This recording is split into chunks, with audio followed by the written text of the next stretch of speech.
زاهر، أهلا ومرحبا فيك معنا، وكل عام وأنت بألف خير. وأنت بألف خير إن شاء الله، وينعاد عليك وعلى الوطن العربي وعلى مشاهدينا بألف خير إن شاء الله. إن شاء الله أجمعين. نبدأ من جديدك الفني. سمعنا أنه بدك تحضر أشياء جديدة، أغاني، حدثنا عنها. أنا بصراحة مجهز أغنيتين، سنجل باللون اللبناني. طبعا هي من كلمات وألحان الشاعر عناد الخوري، نوجه له تحية عبر شاشتكم الكريمة. هي من كلمات وألحانه، ولسه ما طرحناها بالأسواق. إذن هي باللهجة اللبنانية؟ اللبنانية طبعا. طيب تسمعنا مقطع صغير منها، شيء حصري لقناة الحرة. طيب.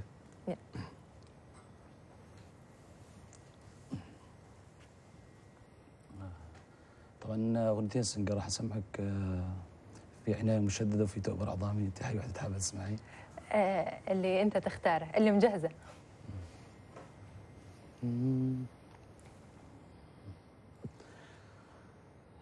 قربي مني توددي، حبي لا تترددي، تعبان القلب من حبك، بده عناية مشددة، تعبان القلب من حبك، بده عناية مشددة، دخيله الله العيناي والشعر النازل عكتافيك، عمري راح عيش عمراي لو باخد بوسم من شفافيك، دخيله الله العيناي والشعر النازل عكتافيك، عمري راح عيش عمراي لو باخد بوسم من شفافيك. يمكن راحت عالميتين وعلي ما لحق شافك، ولي علي ما لحق شافيك. يعني هذا مقطع من أغنيتك الجديدة، متى راح تكون بالأسواق؟ هلا أنا هي جاهزة طبعا للألبوم، بس بقى أنه أصورها وأنزل. أنا ما بدي يعني أصورهم فيديو كليب إن شاء الله. إن شاء الله. طيب يعني أنت العديد من الأغاني نزلتها على طريقة السنجل، ابتعدت عن الألبومات شوي، يعني شنو سر هذا الابتعاد؟ هلا هو مو موضوع أنه ابتعدنا عن الألبومات، ولكن يمكن حكيتها يعني بلقاءات سابقة أنه الفنان بالوقت الحالي صار يعني تجهيز الألبومات كلها من إنتاجه الخاص، وهذا السبب الرئيسي اللي خلى شوي نقلل بموضوع الألبومات. يعني حتى شركات الإنتاج الآن يعني يمكن ما صارت تربح من الألبومات بقدر ما أنها تربح من السينجلز. أكيد حتى شركات الإنتاج صارت تمشي بهذا السياق، ولكن حتى الفنانين أو المطربين صاروا يبتعدوا عن شركات الإنتاج لأسباب معينة، أنه أسباب موضوع الاحتكار وما احتكار، هذا السبب. يعني أنت حاليا أنت تنتج لنفسك؟ لا أنا أنتج، نعم. كله بس هذا يعني هذا الشيء ما في إرهاق للفنان؟ أكيد، أو عبء يعني مادي؟ طبعا أكيد هذا الشيء في عبء مادي وتعب، والإنسان يعني يتعب بهذا المجال إذا كان شخص لحاله، يعني وخاصة إذا يكون من إنتاجه، فاللي بده يكون ينتجوا بالحفلات بده يحطوا بإنتاج الألبومات، وطبعا هذا يعني الفنان ما بيسأل عن الموضوع هذا، بده يمشي بطريقه. طيب يعني أنت فنان سوري، ولكن عرفك جمهورك باللون العراقي، أكثرت من اللون العراقي بأغانيك، خلينا نعرف سر هذا الشيء. هلا اللون العراقي هو من الطفولة أنا بحبه هذا اللون، ويمكن هذا اللون الأكثر لون أنا سمعته وأنا طفل، نتيجة يعني المنطقة اللي أنا عايش فيها تأثرت باللون العراقي شيء يعني كثير يعني، فهذا الشيء اللي خلاني إنه يعني انساق وراء اللون العراقي أكثر. طيب سمعنا شيء باللون العراقي. طيب.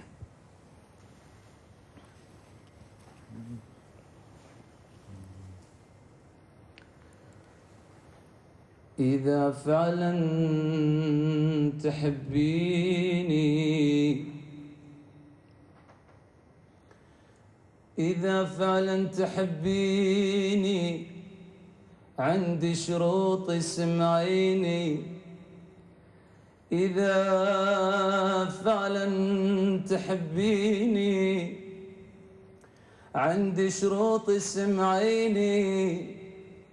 ما توقفين يم الباب وما تلبسين شي جذاب، وإذا تحجين ويا شاب مخبى الأصير أعصاب.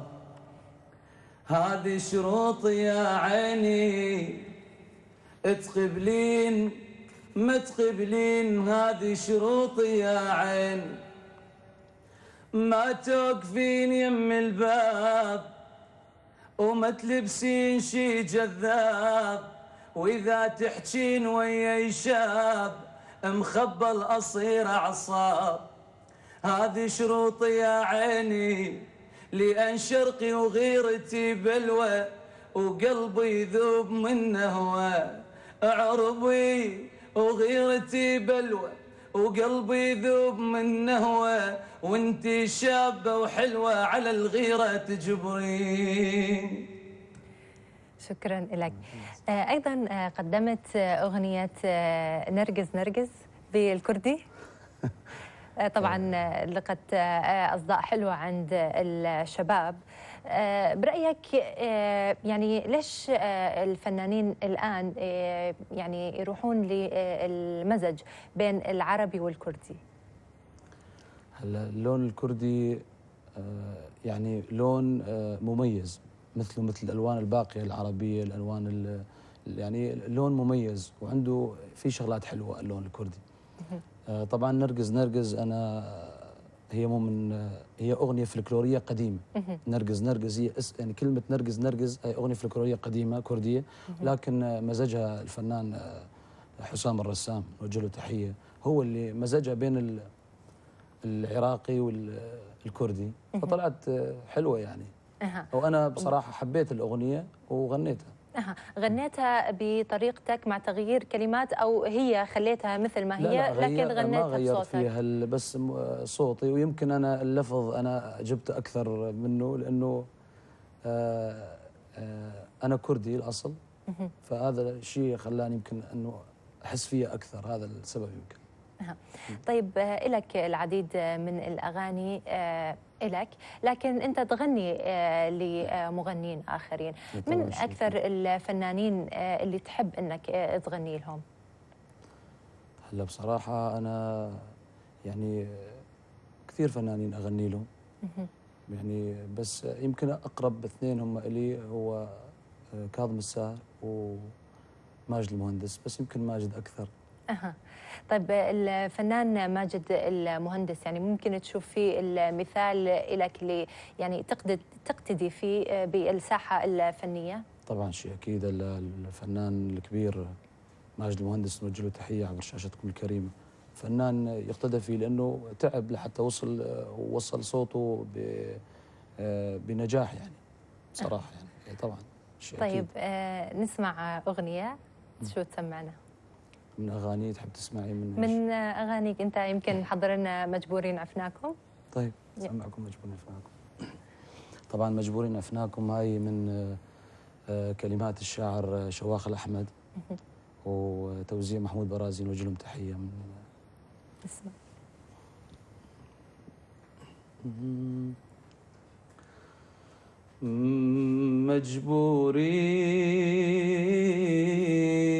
مجبورين عفناكم ولا بي حيل ننساكم. تعالوا اليوم تنبجي، أخاف يطول فرقاكم. وقت كذاب فرقنا، وقت كذاب ما يرحم، خذانا بحسبة الساهي، خذانا قلوب تتألم. وقت كذاب فرقنا، وقت كذاب ما يرحم. خذانا بحسبة الساهي، خذانا قلوب تتألم. شبيه الموت فرقاكم، مجبورين عفناكم. الله يعطيك العافية. الله يعافيك. طيب يعني الحفلات يعني كيف مثلا تأثر على حضور الفنان بين جمهوره؟ برأيك هي تزيد من سرعته أكثر، أم أنه ممكن يقتصر ظهوره على يعني حفلات منتقى؟ يعني ما فهمت السؤال بعد يعني إذنك. الحفلات كيف تؤثر على شهرة الفنان بشكل أسرع؟ هلا أكيد الحفلات تلعب دور أساسي بشهرة الفنان، خاصة إذا كانت حفلاته يعني بأكثر من مدينة أو أكثر من دولة، أو تنقلاته هي شهرة له. بس الإعلام، أنا برأيي الشخصي طبعا، هذا رأيي الشخصي، أنا أقول الإعلام يلعب دور أكثر. الإعلام الناجح، وإذا كان شخص يعني طريق الإعلام يطلع يكون كمان شهرته يصل شيء اللي بده إياه. طب والسوشيال ميديا، يعني أنت موجود على السوشيال ميديا، يعني ايش قد ساعدتك اليوم إنه توصل أو تتواصل أيضا مع محبينك؟ أكيد الشيء أكيد هذا يعني سهلت كثير بالنسبة للفنان يعني. وبالنسبة لي أنا شخصيا، أنا يعني أتابع يعني مواقع التواصل الاجتماعي بنفسي بصراحة. احنا نتشكرك جدا على وجودك معنا الفنان محمد الساهر، كل عام وانت بألف خير. وانت بألف خير يا رب، ينعاد عليك وعلى جمهورنا بالصحة والعافية. شكرا لك. مشاهدينا، المزيد في منوعات آخر ساعة، وفيها تطرف تنظيم داعش كيف أشعل سخرية فرقة الراحل الكبير. تابعونا للإجابة. فلنقضي على المرتدين، وعشان لا إكراه في الدين فلنقضي على المرتدين، وعشان لا إكراه في الدين فلنقضي على المرتدين، وعشان لا إكراه في الدين فلنقضي على المرتدين، والشيعة والسنيين والنصارى.